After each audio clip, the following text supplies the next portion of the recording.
இயேசு கிறிஸ்துவின் நாமத்தினாலே என் அன்பின் வாழ்த்துக்களை சொல்லிக்கொள்ள ஆசைப்படுகிறேன். எனக்கு அருமையானவர்களே, இந்த நாளில் கூட விசேஷமாக நல்ல ஒரு பாடத்தை கற்றுக்கொள்ள பிதாவாகி தேவன் நமக்கு உதவி செய்வாராக. இந்த நாளில் கூட விசேஷமாக நல்ல ஒரு பாடத்தை கற்றுக்கொள்ள ஆண்டவர் இந்த நேரத்தை கொடுத்ததற்காக கோடான கோடி ஸ்தோத்திரத்தை நான் செலுத்துகிறேன் ஆண்டவருக்கு. அருமையானவர்களே, கடந்த 4-5 நாட்களாக வீடியோ போட முடியாத ஒரு சூழ்நிலை.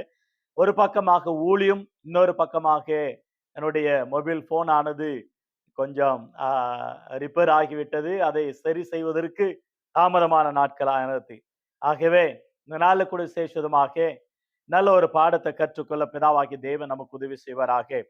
சொப்பனங்கள் சோதனையா அல்லது சாதனையா? சொப்பனங்கள் சோதனையா அல்லது சாதனையா என்ற நல்ல ஒரு பாடத்தை கற்றுக்கொள்ள நமக்கு ஆண்டவர் உதவி செய்வாராக. எனக்கு அருமையானவர்களே, சொப்பனங்கள் சோதனையா சாதனையா? நிறைய பேருடைய வாழ்க்கையில சொப்பனன்னு சொன்ன உடனே சொப்பனங்கள், கனவு, தரிசனம், சொப்பனம், கனவுகள், தரிசனங்கள் ஒவ்வொன்றாக ஒவ்வொரு வித்தியாசமாக நாம் பார்க்க முடியும். தேவன் பிரத்யட்சமாக அவர் தரிசனமாகி தன்னுடைய பிள்ளைகளோடு கூட பேசுகிறதை வேதத்துல வாசிக்கிறோம். சில நேரங்கள் ஆண்டவர் கனவுகள் மூலமாக அல்லது சொப்பனங்கள் மூலமாக, தரிசனங்கள் மூலமாக ஆண்டவர் தன்னுடைய ஜனங்களோடு கூட பேசினதை வேதத்துல நாம் பார்க்கிறோம். ஆதியாமத்திலிருந்து வெளிப்படுத்தும் விஷயம் சொல்லியும் ஆண்டவர் நிறைய சொப்பனங்கள் மூலமாக தேவன் தன்னுடைய பிள்ளைகளுக்கு சில ரகசியங்களையும் வெளிப்படுத்தி இருக்கிறார், பரலோகத்தையும் வெளிப்படுத்தி இருக்கிறார். பரிசுத்தவான்களோடு கூட கர்த்தர் சொப்பனங்கள் மூலமா பேச இருக்கிறார், தரிசனங்கள் மூலமா பேச இருக்கிறார். இன்றைக்கு நீங்களும் கூட சொல்லலாம், நான் கூட ஒரு கனவு கண்டேன், அல்லது ஒரு சொப்பனம் கண்டேன், அல்லது ஒரு ஒரு ஒரு தரிசனம் கண்டேன்னு சொல்லி உங்களுக்கு அதெல்லாம் ஞாபகம் வரும். சிலர் அநேகர் ஜப குறிப்புகள் சொல்லுவதுண்டு. ஐயா, என்ன பேய் மெரிக்கிற மாதிரி ஒரு கனவு கண்டேன், அல்ல பாம்பு துரத்துற மாதிரி ஒரு கனவு தரிசனம் கண்டேன், சொப்பனம் கண்டேன். இப்படி இரவு நேரத்துல அதிகமான பயம், எங்கேயோ நான் கிணத்துல குதிக்கிற மாதிரி, ஆற்றல் குதிக்கிற மாதிரி, மேல் மாடியிலிருந்து குதிக்கிற மாதிரி. சில நேரங்களில் நீங்க ஜோக்குங்களை பார்த்திருப்பீங்க, சில நேரங்களில் சின்ன சின்ன வீடியோங்களை பார்த்திருப்பீங்க, அல்லது உங்களுக்கே நீங்கள் அவைகளை அனுபவித்து இருப்பீர்கள் சில நேரங்களில். ஆகவே எனக்கு அருமையான கர்த்தருடைய பிள்ளை, நம்முடைய வாழ்க்கையில பைபிள் அநேகருக்கு ஆண்டவர் சொப்பனங்களை கொடுத்தார். அவைகள் மூலமாக அவங்களுடைய வாழ்க்கையில நடந்த சம்பவங்களை குறித்து நாம் அற்புதமாக, அதிசயமாக ஆண்டவராய் தேவன் நடித்து வந்தது குறித்து பைபிள் இருந்து அழகாக நாம் எடுத்து படிக்க முடியும். ஆகவே சொப்பனங்களை கண்டு சேஷதமாக அதனுடைய ஆசீர்வாதத்தை பெற்றுக்கொள்வதற்கு எத்தனை வருடங்களாக ஆனது என்பது குறித்தும் பைபிள்ல நாம் பார்க்க முடியும். சிலருக்கு அநேக நேரங்களில கனவு வரும். ஒருவேளை ஒருத்தரை துரத்துற மாதிரியும், கொலை செய்யற மாதிரியும், போலீஸ்கார் வர்ற மாதிரியும், இப்படி ரவுடிகள் வர்ற மாதிரியும், சண்டை போடுற மாதிரியும், இப்படி மரணம் சந்திக்கிற மாதிரியும், மரித்து போன பிற்பாடு எழுந்து அவங்கள பார்க்கிற மாதிரியும், இப்படி ஊருக்கு போற மாதிரியும், இப்படி அநேக கனவுகளை காண்கிற மனிதர்களை ஒவ்வொரு நாளும் பார்க்கிறோம். ஒருத்தர் வந்து சொன்னார், ஐயா, என்னுடைய கனவுல என் மச்சன்ஸுக்கே நான் தாலி கட்டுற மாதிரியே கனவு கண்டேன், அது என்னன்னு தெரியல, எனக்கு பயமா இருக்கு.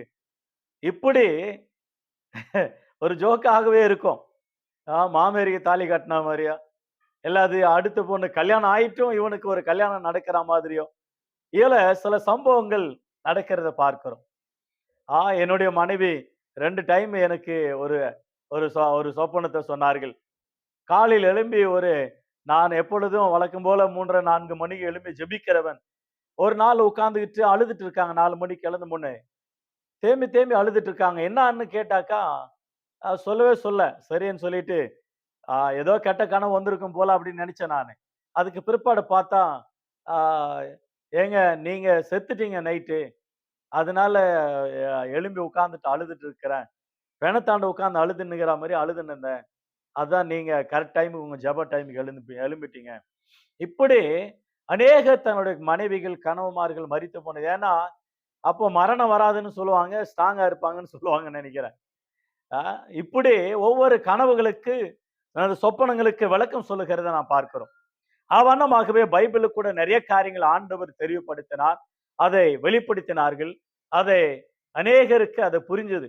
எனக்கு அருமையானவில்லை, தேவன் ஒரு மனிதனுக்கு கொடுக்கிற அந்த சொப்பனத்தை அது எப்படி நிறைவேறுவது, அது எப்படி நிறைவேற்றுவது, அதுக்காக எப்படி காத்திருப்பது என்பது குறித்து பைபிளில் அழகாக ஒரு பக்தனை குறித்து நாம் படிக்க முடியும். அவர் யார் என்றால் அவர்தான் யோசப். அந்த யோசப்பினுடைய நாட்களில நடந்த சம்பவங்கள், அதுதான் சொப்பனங்கள் உங்களுக்கு சோதனையா அல்லது உங்களுக்கு சாதனையா என்ற தலைப்பில வார்த்தையில நாம் கவனிக்கும் பொழுது ரொம்ப ஆச்சரியப்படக்கூடிய ஒரு காரியங்கள். ஆதியாகம புஸ்தகத்துல கூட 37ஆம் அதிகாரத்தை தயவு செய்து என் கூட திருப்பிக் கொள்ளுங்கள். The book of Genesis chapter 37. அந்த 37 சாப்டர் முழுவதுமாக நாம் படிக்கும் பொழுது ரொம்ப ஆச்சரியமா இருக்கும். யோசப்பு குறித்து நாம் பார்க்கிறோம். சொப்பனங்கள். என்னாகம புஸ்தகம் 12ஆம் அதிகாரம் 6ஆம் வசனத்தில் ஆண்டவர் சொல்றார், ஒருவனுக்கு ஒரு காரியத்தை வெளிப்படுத்தும் பொழுது அவனுக்கு சொப்பனங்கள் மூலமாக என்னை வெளிப்படுத்துவேன் என்று ஆண்டவர் சொல்லியிருக்கிறார். பிரசங்கி 5ஆம் அதிகாரம் 3ஆம் வசனத்திலும் 7ஆம் வசனத்திலும் அந்த சொப்பனத்துக்கு, கனவுக்கு, தரிசனங்களுக்கு, இவைகளுக்கெல்லாம் ஆண்டவரிடத்துல ஞானத்தை பெற்றுக்கொண்டு அதிகமா விளக்கம் கொடுக்கிற சாலமோன் ஆனவர் சொல்லுகிறார், தொல்லையின் திரைச்சினால் அந்த சொப்பனங்கள் பிறக்கிறது போல என்று சொப்பனத்தை சுருக்கமாக சொல்லி முடிச்சு அங்க போட்டாரு. அந்த அளவுல நல்ல ஒரு வார்த்தையை எடுத்து வரித்தா பிரசங்கியானவர். ஆகையினால தரிசனங்கள் என்னாகும் 12:6 வாசித்தோம் இல்லையா? உபாகமம் புஸ்தகத்துல கூட வாசிக்கிறோம். தானியேல் 1ஆம் அதிகாரம் 17 தேவன் சாத்ராக், மேஷாக், ஆபேத்நேகோ என்பவர்களுக்கும் தானியேலுக்கும் அறிவையும் ஞானத்தையும் புத்தியும் சாமர்த்தியத்தையும் சொப்பனங்களை அறிவிக்கத்தக்கதாக ஞானத்தையும் அறிவையும் தேவன் அந்த எபிரேய பக்தர்களுக்கு தந்ததாக அந்த இடத்துல நாம் வாசிக்கிறோம். எல்லாம் அற்புதமான ஒரு வார்த்தை. ஆகவே மத்தேயு 27ஆம் அதிகாரம் 19ஆம் வசனத்துல பிலாத்துனுடைய மனைவிக்கு தேவன் அருமையான சொப்பனத்தை கர்த்தர் கொடுத்தார். அந்த அம்மா சொல்றாங்க, பிலாத்து மனைவி என்ன சொல்றாங்கன்னா, அந்த நீதிமானுக்கு ஒன்றும் செய்யாதீங்க, அந்த நீதிமான குறித்து நான் இன்று இரவு ரொம்ப வெகு பாடுபட்டேன் என்று அந்த சொப்பனங்கள் மூலமாக கலைங்க அது எப்படி கண்டாங்க, ஏதை கண்டாங்க, விவரமா சொல்லியிருந்தா இன்னும் அருமையா இருந்திருக்கும். அந்த அம்மா அந்த அளவுல சொல்றாங்க, அந்த நீதிமான் என்று நியாயாதிபதியாக இருக்கிற பிலாத்து நடத்துல தன்னுடைய மனைவி கூறுகிறத பார்க்கிறோம். எனக்கு அருமையானவர்களே, எல்லாருக்கும் தருவார் ஆண்டவர். சொப்பனங்களானாலும், தரிசனங்களானாலும், கனவுகளானாலும். நான் எத்தனையோ கனவுகள் கண்டதுண்டு. விவசாயம் செய்கிறேன் என்னுடைய வாழ்வில். நான் கூட சில நேரங்களில் மீன் பிடிக்கிற மாதிரியும், அந்த மீன்களை பிடித்து கூடையில போடுற மாதிரியும் கனவுகளை கண்டு பாஸ்டாண்ட சொல்லும்போது அவர் சொல்லுவாரு, உங்களுக்கு ஊழியம் அழைப்பு இருக்குப்பா, தைரியமா இரு, ஜபத்துல இரு, விசுவாசமா இரு, ஆண்டவருக்காக பக்தி வைராக்கியமா இரு என்று சொல்லி கூறுவார்கள். இப்படி ஊழியத்தினுடைய அழைப்புகளை நான் வயல்வெளியில நிக்கிற வண்ணமாக, ஏன்னா விவசாயம் நான் திடீர்னு நினைப்பேன், மறுபடியும் விவசாயம் செய்யற அந்த ஞாபகம் வருதான் நம்ம செய்து கொண்டு இருக்கிறத ஏன் நினைப்பேன். ஆனால் ஊழியம் அழைப்பு ஆண்டவர் வித்தியாசமாக நடித்தனதை பார்க்கிறோம். எனக்கு அருமையான கர்த்தருடைய பிள்ளை, நம்முடைய வாழ்க்கையில தேவன் அற்புதமான தேவனா இருக்கிறார். இந்த நாளில் கூட விசேஷமாக அவர் சுருக்கமாக சில காரியங்களை படித்துக்கொள்ள கர்த்தர் நமக்கு உதவி செய்வார். ஆதியாக 37ஆம் அதிகாரம் வசனம் 1 முதல் பாருங்களேன். யாக்கோபு தான் தகப்பன் தங்கியிருந்த கானான் தேசத்தில் குடியிருந்தான். யாக்கோபனுடைய சந்ததியின் வரலாறு, யோசேப்பு 17 வயதிலே தான் சகோதரருடனே ஆடுகளை மேய்த்துக் கொண்டிருந்தான். அந்த இளைஞன் பில்கால், சில்பால் என்னும் தான் தகப்பனுடைய மறுமனாட்டிகளின் குமாரரோடு இருந்து அவர்களுடைய துன்மார்க்கத்தை தான் தகப்பனுக்கு சொல்லி வருவான். இஸ்ரவேலின் முதிர் வயதிலே யோசேப்பு தனக்கு பிறந்ததனால் இஸ்ரவேல் தான் குமாரர் எல்லாரிலும் பல வருணமான அங்கியே செய்வித்தான். அவனுடைய சகோதரர்கள் எல்லாரிலும் அவனை தங்கள் தகப்பன் அதிகமா நேசிக்கிறதை அவன் சகோதரர்களுக்கு கண்ட பொழுது அவனோடு பட்சமா பேசாமல் அவனை பகைத்தார்கள். இப்பொழுதுதான் ஆரம்பம் பாருங்களேன். 5ஆம் வசனம். அப்பொழுது யோசேப்பு ஒரு சொப்பனத்தை கண்டு அதை தான் சகோதரருக்கு அறிவித்தான். அது நிமித்தம் அவனை இன்னும் அதிகமா பகைத்தார்கள். அவன் அவர்களை நோக்கி, நான் கண்ட சொப்பனத்தை கேளுங்கள். நாம் வயல்வெளியில அறுத்த அரிகளை கட்டி கொண்டு இருந்தோம். அப்பொழுது என்னுடைய அரிக்கட்டு மட்டும் நிமிர்ந்து இருந்தது. உங்கள் அரிக்கட்டுகள் என் அரிக்கட்டை சுற்றி வணங்கி நின்றது என்றான். அப்பொழுது அவன் சகோதரர் அவனை பார்த்து, நீ எங்கள் மேல துரத்தனம் பண்ணுவாயோ? நீ எங்களை ஆள போகிறாயோ என்று சொல்லி அவன் சொப்பனங்களின் நிமித்தம், அவன் வார்த்தைகள் நிமித்தம் இன்னும் அதிகமாக பகைத்தார்கள். அவன் வேறொரு சொப்பனத்தை கண்டு தான் சகோதரர் நோக்கி, நான் இன்னும் ஒரு சொப்பனத்தை கண்டேன். சூரியனும் சந்திரனும் 11 நட்சத்திரங்களும் என்னை வணங்கினது என்றான். அதை அவன் தகப்பனுக்கு தான் சகோதரருக்கும் சொன்ன பொழுது அவன் தகப்பன் அவனை பார்த்து, நீ கண்ட இந்த சொப்பனம் என்ன? நானும் உன் தாயாரும் உன் சகோதரரும் தரை மட்டும் குனிந்து உன்னை வணங்க வருவோமோ என்று அவனை கடிந்து கொண்டான்.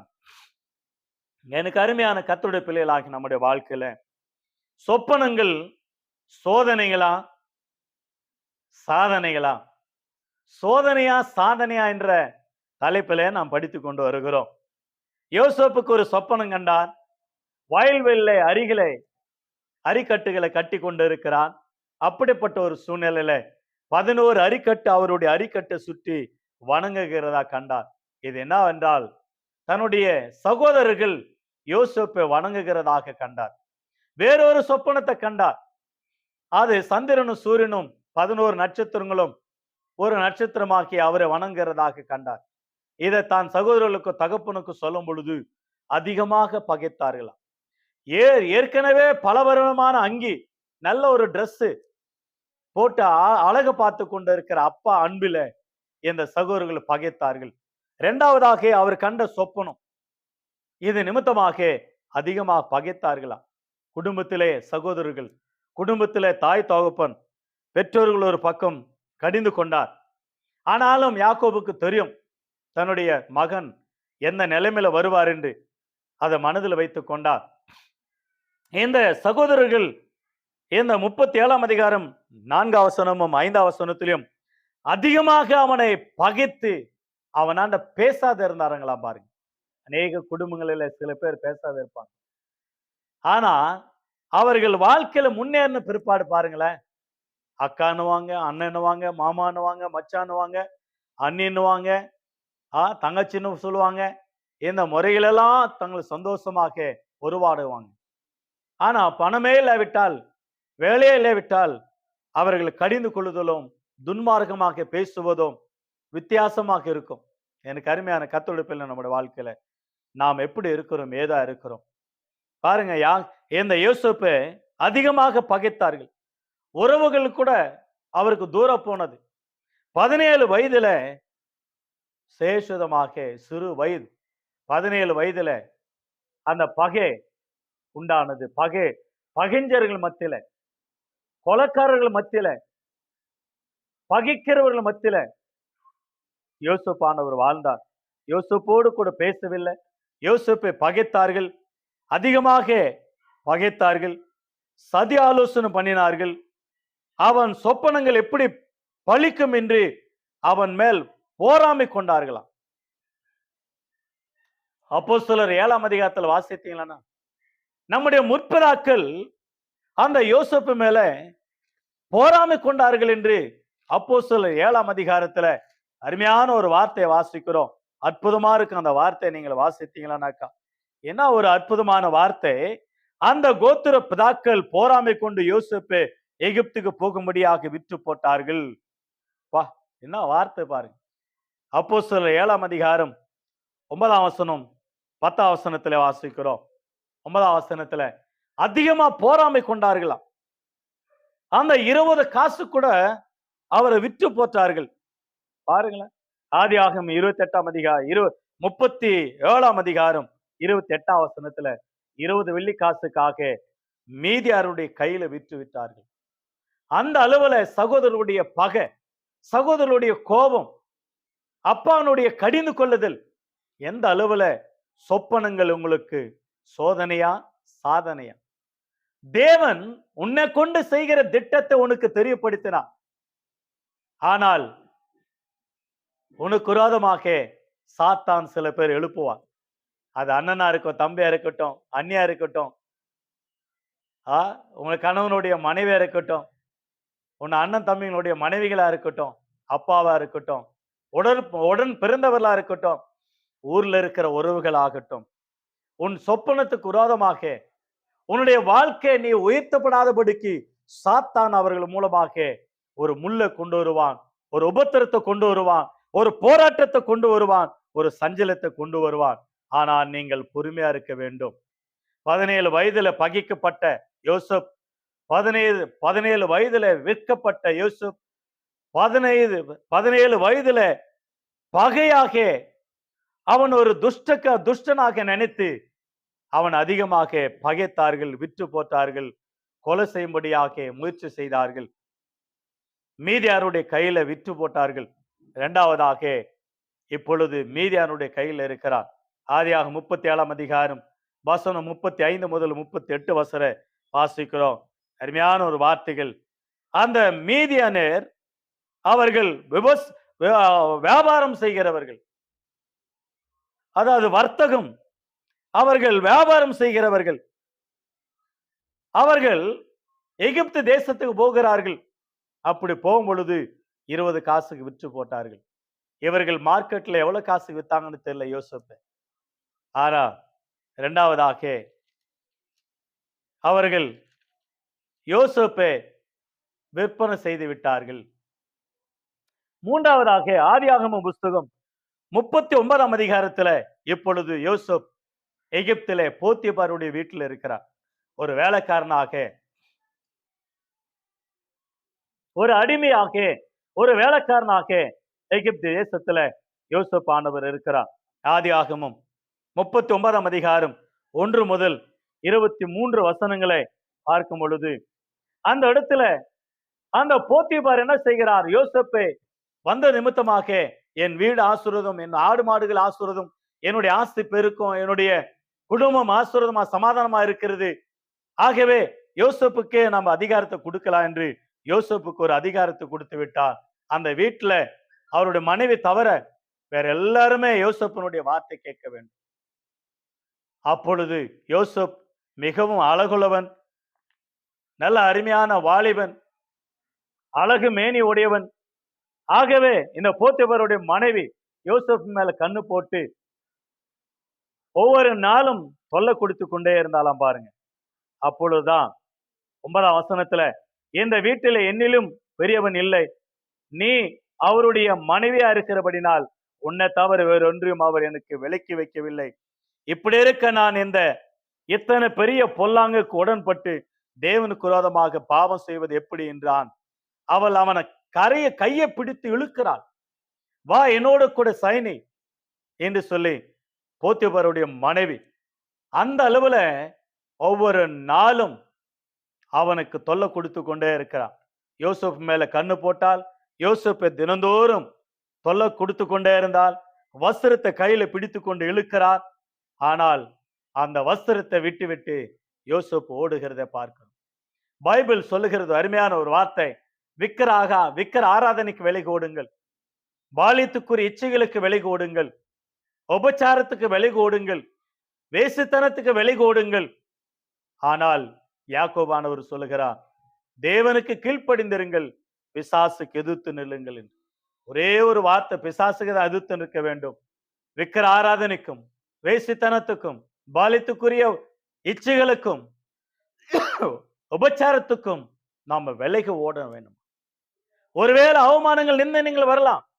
மத்தேயு 5ஆம் அதிகாரம் 11-12 வாசிக்கிறோம், என் நாமத்து நிமித்தம் உங்களை நிந்தித்து உங்களை துன்பப்படுத்தி பொல்லாத தீமையான மொழிகள் உங்கள் பேர் மேல சொல்லுவார்கள், ஆனால் நீங்கள் பாக்கியவான்களா இருப்பீர்கள், சந்தோஷப்பட்டு களி கூறுங்கள், பரலோகத்தில் உங்களுக்கு பலன், மிகுந்த பலன் உண்டு.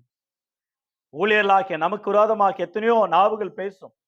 நிந்தனைகள், அவமானங்கள், துக்கங்கள் அல்ல தேவனுடைய பிள்ளைகள் பரிசுத்தவான்கள் யாரெல்லாம் நல்லா ஜெபித்து ஆண்டவருக்காக பயபக்தியா வாழ்கிறார்களோ அவர்களை பிசாசு அதிகமாக பந்தாடுவான். எல்லாத்த கூட செஞ்சேன்னு சொல்லுவான்.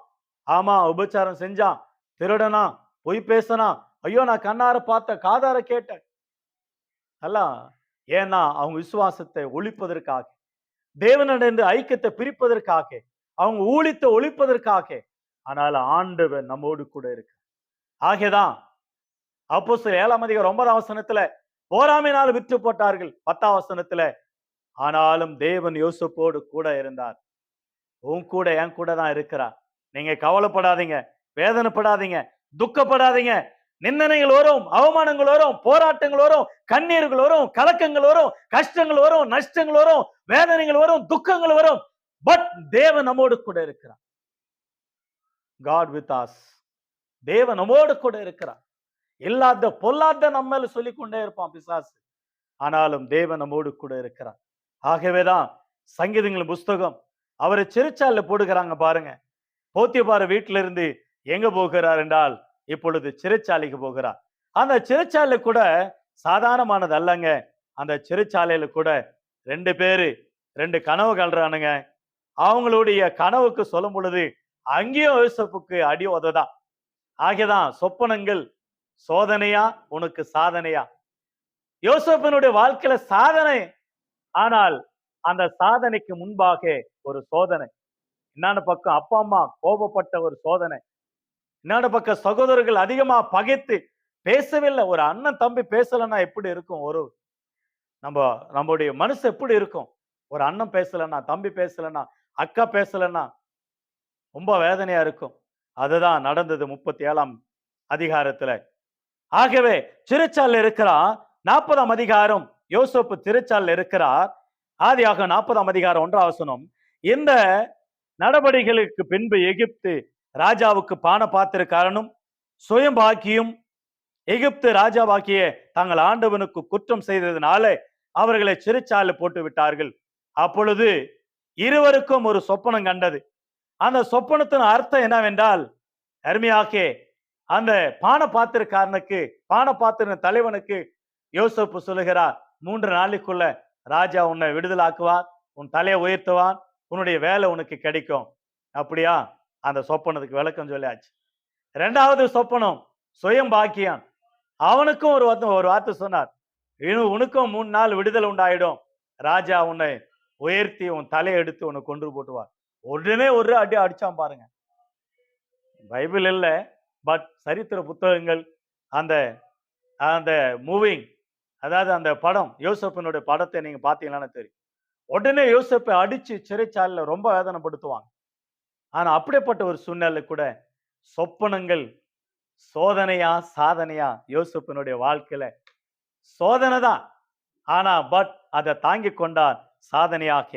சிறைச்சாலை எப்படி இருந்தார் என்று சங்கீதக்காரன் எழுதுகிறார். அருமையான ஒரு வார்த்தை. சங்கீதம் 105ஆம் சங்கீத வசனம் 17 முதல் 22 வரை. அவர்களுக்கு முன்னால ஒரு புருஷனை அனுப்பினார். யோசேப்பு சரியாக விற்கப்பட்டான். அவன் கால்களிலே விலங்கு போட்டு ஒடுக்கினார்கள். அவன் பிராணன் இரும்புல அடைப்பட்டு இருந்தது.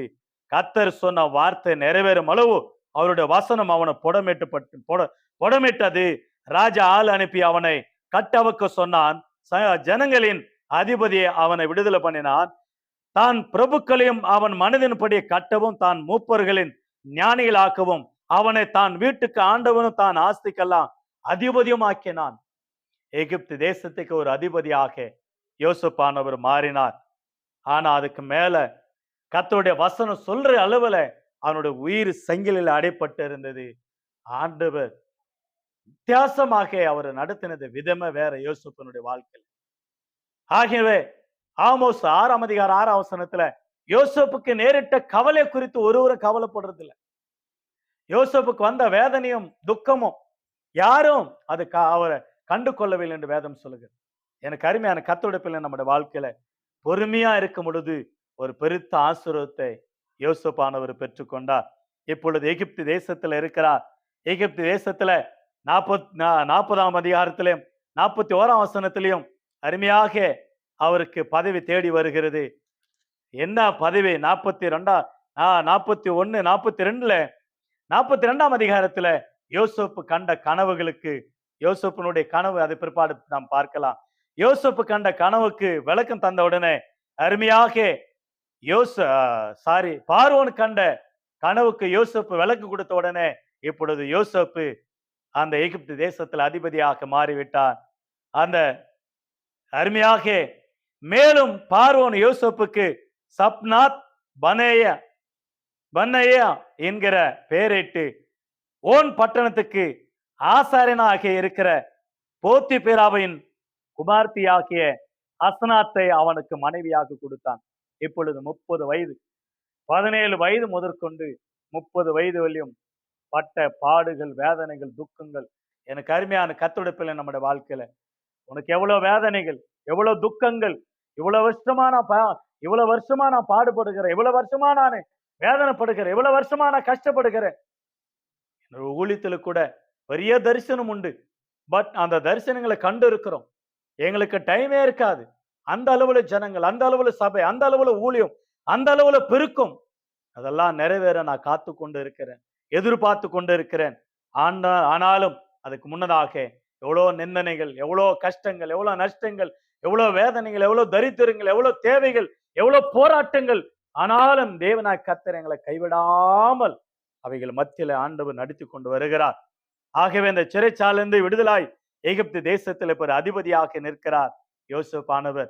பிரசங்கி 4ஆம் அதிகாரம் 17 வசனத்துல சிறைச்சாலையிலிருந்து அரசர் ஆலைக்கு அரசால போகிறவர்களும் சிலர் உண்டு என்று அன்றைக்கு பிரசங்கியை சொன்னார். அந்த வார்த்தை யோசேப்பினுடைய வாழ்க்கையில நிறைவேறுகிறத பார்க்கிறோம். இப்பொழுது எகிப்து தேசத்துக்கு அதிபதியா இருக்கிறார்.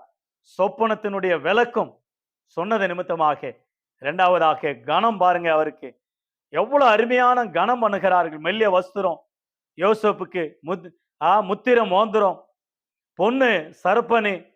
அவருடைய வாழ்க்கையே சிறைச்சாலையுடைய அந்த அந்த காலகட்டம் அல்லது அவருடைய வஸ்திரங்கள், அவருடைய நிலைகள், அவருடைய சூழ்நிலாம் மாறி இப்ப தேசத்துல, எகிப்து தேசத்துல உலகத்துக்கே நாகரிகத்தை கற்றுக் கொடுத்த எகிப்து தேசம் இந்த ஓல்டுக்கு, அந்த முழு உலகத்துக்கும் நாகரிகம் எகிப்து தேசம் மூலமா தான் கற்றுக்கொண்டார்கள்.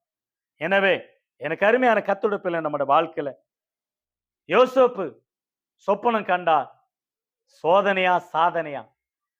சோதனைகள் மூலமா தான் சாதனைகளை நம்ம படிக்க முடியும்.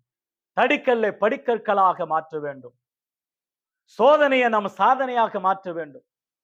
பொறுமையா இருந்து காரியங்களை சாதிக்க வேண்டும். நிச்சயமாகவே ஆண்டவர் பெரிய காரியங்களை செய்வார். எனக்கு அருமையான கர்த்தருடைய நம்முடைய வாழ்க்கையில யோசேப்பு ஆச்சரியமாக கடைசியாக ஆதியாகமம் 50ஆம் அதிகாரம் வசனம் 19 முதல் 21 வசனங்களில அற்புதமாக ஆண்டவர் யோசேப்பு மூலமாக தான் சகோதரர்களோடு கூட பேசுகிறார். நீங்க எனக்கு தீமை செய்தீர்கள், நீங்க எனக்கு துரோகம் செய்தீர்கள், ஆண்டவர் அதை நன்மையா மாற்றினார், ஆண்டவர் அதை அற்புதமா மாற்றினார், தேவன் அதை ஆசீர்வாதமா மாற்றினார், தேவன் அதை ஆச்சரியமான கண்களுக்கு வைத்தார். ஆகவே ரோமர் 8ஆம் அதிகாரம் 28 வாசிக்கிறோம், தேவன் தம்மிடத்தில் அன்பு கூறுவர்களுக்கு சகலமும் நன்மைக்கு ஏதுவாக இருக்கிறது. அவரை குழியில போட்டாங்க, அவரை அடித்தார்கள், யோசேப்பை சிறைச்சாலையில போட்டாங்க. பாவம் செஞ்ச விபச்சாரம் செய்தான் என்று போத்திபாருடைய மனைவி தன்னுடைய வஸ்திரத்தை சாட்சியா சொல்லுகிறார், தன்னுடைய கணவனாண்ட கம்ப்ளைண்ட் பண்ணுகிறார். ஆனாலும் அவைகள் மூலமாக யோசேப் பொறுமையாயிருந்தாரு. அற்புதங்களை பெற்றுக்கொண்டார், அதிசயங்களை பெற்றுக்கொண்டார். அற்புதமாக ஆச்சரியமாக ஒரு பெரிய காரியத்தை சாதித்தார். எனக்கு அருமையான கர்த்தருடைய நம்முடைய வாழ்க்கையில யோசேப்பு போல நாம பொறுமையா இருக்கணும். வேலை ஸ்தலத்திலையா போய் பித்தலாட்டமா வேலையில எடுத்துட்டாங்களா, குடும்பங்களிலேயா பிரிச்சுட்டாங்களா, சபையிலையா துரத்திட்டாங்களா, ஊழியக்காரரே உன்னை குறித்து ஆண்டவர் வைத்திருக்கிற தரிசனங்கள், விசுவாசியே உன்னை குறித்து வைத்திருக்கிற தரிசனங்கள் எத்தனை வருஷமானாலும் அது நிறைவேறும், எத்தனை வருஷமானாலும் அது தாமதிக்காது. காத்திரு, பரிசுத்தமாயிரு, ஜெபத்துல இரு, எதிர்பார்த்து கொண்டிரு, விசுவாசம் மூலவனாயிரு, ஆண்டவருக்காக பொறுமையாக காத்திரு. இதோ பொறுமையா இருக்கிறவர்கள் பாக்கியவான்கள் என்கிறமே.